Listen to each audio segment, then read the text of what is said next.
Да се прават редовни месечни анализи на квалитетот на водата на Дојранското езеро со земање примероци од повеќе локации. Анализите да бидат посеопфатни, а не само во делот дали водата е за капење.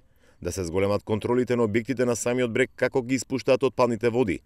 Ова се само дел од препораките од трибината, состојби и предизвици со Дојранското езеро, каде според Центарот за јавно здравје од Велес, годинава водата била безбедна за капење, но одредени параметри не биле исполнети. Во сите овие испитувања во текот на оваа година, значи од мај до септември, водата ги исполнуваше микробиолошките критериуми, значи беше одлична по однос на правилникот.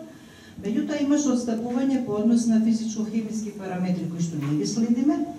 Параметри како што се присуство на амоњак, БПК-5, тоа е бетодневна потрошувачка на кислород.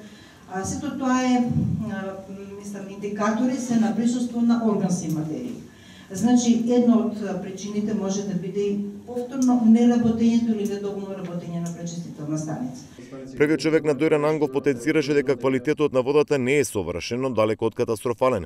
Тој рече дека наскоро ќе отпочне реконструкцијата на колекторскиот систем и филтер станицата кои се посочени за неголеми загадувачи на езерото. Предежните работи треба да почнат во март, зашто од владата се очекуваат 3 милиони евра.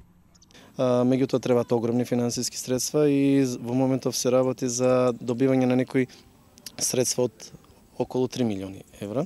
Направени се анализите, направено е целосно снимање на теренот и знаеме каде се проблемите и што се случува со колекторскиот систем. Затоа предвидена е и изградба и на нова прочистителна станица која што ќе биде со поголем капацитет, вклучително и колекторскиот систем кој што е од огромно значење, негова целосна санација и решавање на овој проблем кој што не мачи 40 години на назад. Во наредниот период општина Дојран планира да организира почести трибини преку кои граѓаните ќе даваат забелешки и сугестии како сите чинители да се вклучат во заштитата на Дојранското езеро и неговиот биодиверзитет.